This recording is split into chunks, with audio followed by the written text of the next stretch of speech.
welcome to the Autism News Network podcast. This is Ainsley Knight, and I'm with Dr. Gwinnett. Hey, Doc, how are you? Doing great, Ainsley. Good to see you, and thanks so much for hosting this pod. You're welcome. Yeah, so what do you want to talk about today? I want to talk about a sport that I fell in love with last year. It's bull riding. It's a very dangerous sport. It's the toughest sport on planet Earth, but I just really, really want to do it. Wow, that's all I can say is wow. So tell me about how it's the toughest sport on planet Earth. Well, the rules go like this. You have to like hold on underhand. You have to have a rope. You have to hold on for at least 8 seconds. That's the whole idea. And you're judged 1 to 100 by how hard the bull bucked and also how long you held on. Okay.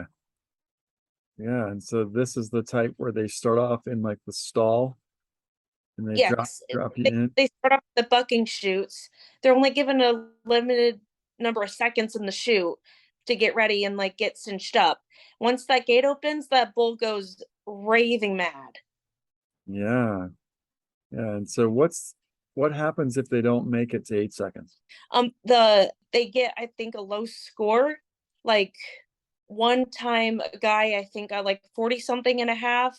Another thing is your free hand cannot touch the bull. If it touches the bull, then it's not a qualified ride. Interesting. Okay, so that's why they put their hand up in the air. Yes. Okay. I did not know that. Have you learned a lot? You've studied the sport? Yes, I've watched PBR. I went to my first event in February and I had a blast. That's cool. And how I got interested was I went to a rodeo with Dad last year in Ondal. A friend of his got us tickets. As soon as I saw the bull riding, I fell in love with it. And I'm like, Dad, I want to do that. And at Wow. first he was all,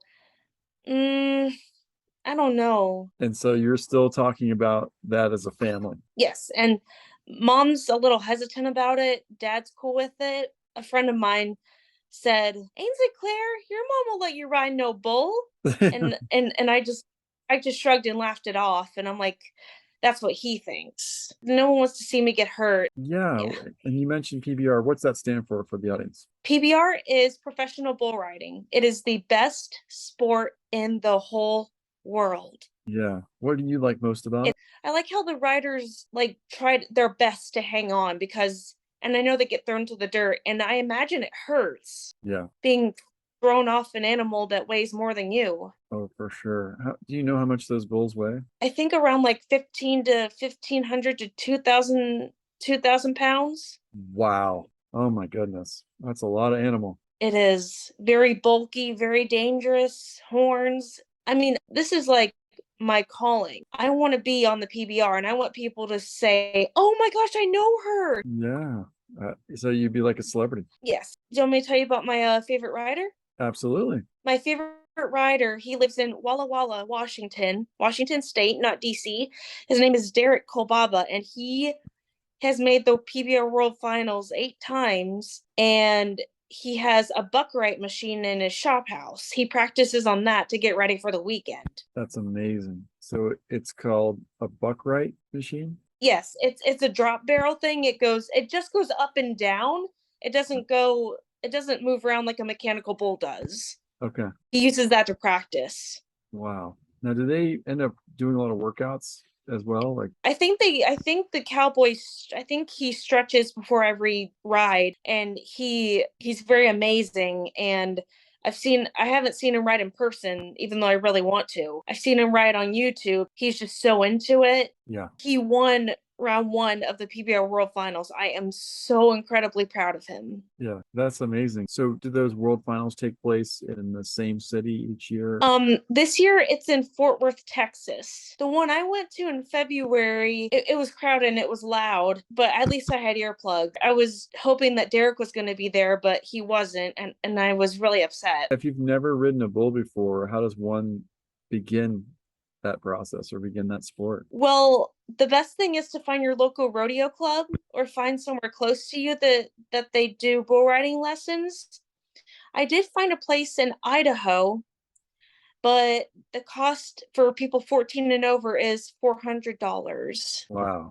Okay. And that's far away. Very far away. It's way too far for me to take lessons, but I'm thinking the Ondal place might have someone to teach bull riding lessons. I'm thinking they might. Okay. Yeah. And if they do, you're gonna go? I sure am. Yeah. Now, are there a lot of women bull riders? Well, there is a women's rodeo, but I've never seen a woman bull ride. I just wanted to do it really, really bad. Yeah. Once the ride is over, like what does the bull rider do to stay safe? Is there a safety plan? Oh, yes. As you know, safety is the most important thing in any sport. No matter what sport you do, safety is the number one priority. Yeah. You have to have a helmet. You can get any type. You can get one with like a leather shell. You There's a vest that you have to wear. It's sort of like a bulletproof vest, and when the bull steps on you, it's supposed to spread the impact so you're not getting stomped on in one place. And Mhm. you can get ones with like foam inserts. That's the one I'm going to get. You have to have chaps. I think it's to prevent the bull's hoof from tearing into your skin when it if it steps on your leg by accident or something. I've seen riders wear mouth guards. Mhm. It helps prevent concussions. Right. When riders get ready, they have to wear a glove and they have to tape the glove up so it doesn't fall off. Wow. And that's the one that they use with their under grip. Yes. And once in the shoe, there's a rope with rosin on it. Rosin is like this sticky stuff. They rub their hand up and down very quickly to get the rosin all hot and sticky. And then they slide their hand under and they grip the rope. They sometimes have to like twist the rope to like loop it a few times around their hand. And then once that gate opens, they're ready. All they have to do is nod their head and then the gate opens and they're riding. Man. For me, I would definitely wear all the safety equipment. I would definitely wear a mouth guard. And oh, I almost forgot something. You have to have spurs.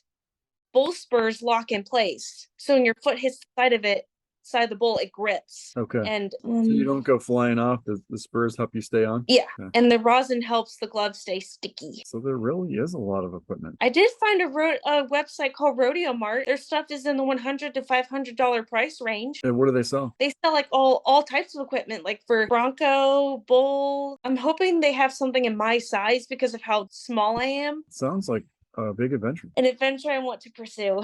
This has been the Autism News Network, and I wanted to thank our audience for participating. And thanks to you, Ainsley, for sharing your dream with us of becoming a professional bull rider. Thanks, Doc. I really appreciate it. Go up in the clouds because the view's a little nicer up here.